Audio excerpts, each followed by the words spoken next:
Naitwa Elia Mwita Samueli. Ilikuwa ni jana saa 7 usiku, mimi nilikuwa nimelala. Baada ya kutoka Goziba, tulitoka kama mida ya saa 3. Lakini nilipofika saa 7 usiku, hali ikabadilika. Sina mengi sana ya kuelezea, ila mimi nilikuwa nimelala na kilichonishtua ni sauti ya engineer. Baada ya kusema kwamba hamkeni, tumekwisha, ndio nikashtuka. Kuamka nikaona moto umewaka kwenye boti. Sikujua chanzo cha moto ule moja kwa moja, lakini nashukuru Mungu sikuwa na ile pressure kubwa.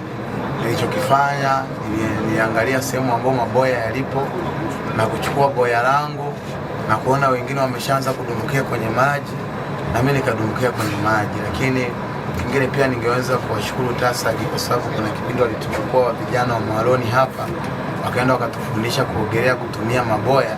Na hiyo ndio imenisaidia jana, kwa sababu ilinipa ujasiri, sikuwa na pressure, niliweza kuogelea.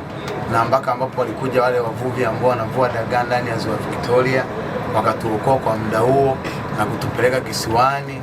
Nashukuru Mwenyezi Mungu na nashauri abiria wengine ambao wanasafiri sana majini wasisahau kuvaa maboya. Life jacket zinasaidia, na isingekuwa life jacket hata mimi mwenyewe nisingekuwepo hapa. Kwa jina naitwa Emmanuel Alois, ni mfanyakazi wa Ivika Ledezo. Tukio la jana lililotokea majira ya saa 7 usiku ilisababishwa na kutokea moto engine room. Lakini tulipojaribu kuwahoji kidogo chief engineer, wakasema kwamba labda njia zile za water system kwenye ilikula labda ziliziba zikasababisha engine overheat. Ina maana hicho kitu ambacho kinasababisha nini? Kutokea moto. Sasa mimi kama baharia kwa hiyo meli, baada ya kugundua kwamba moto umeshazuka, nikakumbuka ile mafunzo niliyojifunza kwenye precision air na Majaliwa. Baada ya kutokea tukio tukaenda kufundishwa jinsi ya kutumia boya na jinsi ya kuokoa. Kwa hiyo nikawa natumia na himiza abiria kuvaa maboya. Ndio hicho kitu tusaidia kwa asilimia kubwa sana. Tumepona, waliokufa ni wachache. Japokuwa kabla ya kufika hii boti ya uokozi, kuna boti za wavuvi ambazo zilianza kufanyaje kupita na kutuokota, ila walipoona upepo umekuwa mwingi wakafanyaje, wakasema basi ambao tumeokoa wanatosha. Ila kuhusiana na hii boti ambayo ipo Ziwa Victoria, kusema ukweli niseme nashukuru sana waliojitolea kutoa hii boti, kwa sababu imetusaidia pakubwa. Kwanza msaada wa haraka, cha pili kuwafikisha manusura sehemu kupata huduma kwa haraka. Kwa hiyo niseme kama serikali ya Jamhuri ya Muungano wa Tanzania, niseme asante kwa sababu ya hii boti.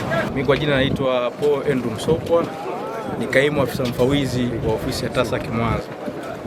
TASAC tulipokea taarifa hii alfajiri majira ya saa 11 kasoro, na tukaanza utaratibu wa maandalizi ya boti pamoja na timu nyingine tukishirikiana nazo kama polisi marini, jeshi la zimamoto. Lakini wakati huo wavuvi ambao walikuwa karibu na eneo la tukio walikuwa wanaendelea na taratibu za kuokoa wale ambao walikuwa na uwezo wa kuokoa. Kwa hiyo tulifanikiwa kufika eneo la tukio majira kama ya saa 1 kasoro na kufanikiwa kuendelea kumalizia watu ambao walikuwa wapo kwenye maji, kuwaokoa na kuleta sehemu ambayo ni salama, sehemu ya nchi kavu ambayo inaitwa Bwilo.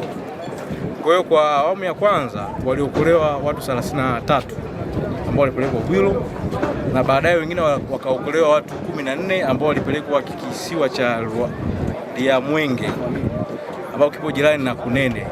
Na hapo ndipo sehemu jirani ambapo boti ilipata tatizo. Ilikuwa katikati ya kisiwa cha Kunene na hicho kisiwa cha Liamwenge.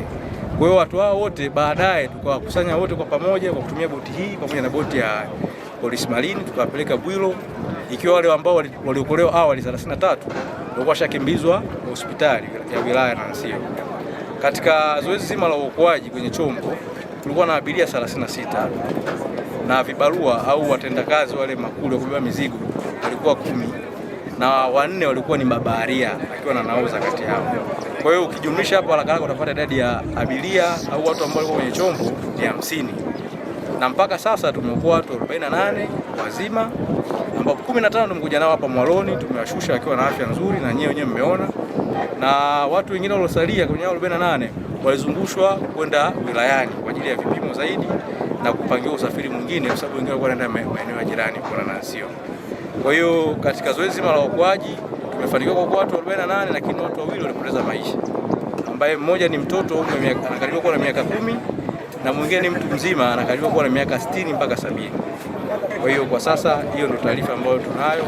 Na TASAC tunashukuru sana juhudi za serikali ya awamu ya sasa ya Mheshimiwa Rais Daktari Samia Suluhu Hassan kukamilisha au kutuwezesha TASAC kuweza kununua hizi boti, ikiwa ni sehemu pia ya utekelezaji wa ilani ya Chama cha Mapinduzi kuunga juhudi za serikali kupata hizi boti kuwahudumia wananchi inapotokea dharura kama hii sasa ambayo tumeipata.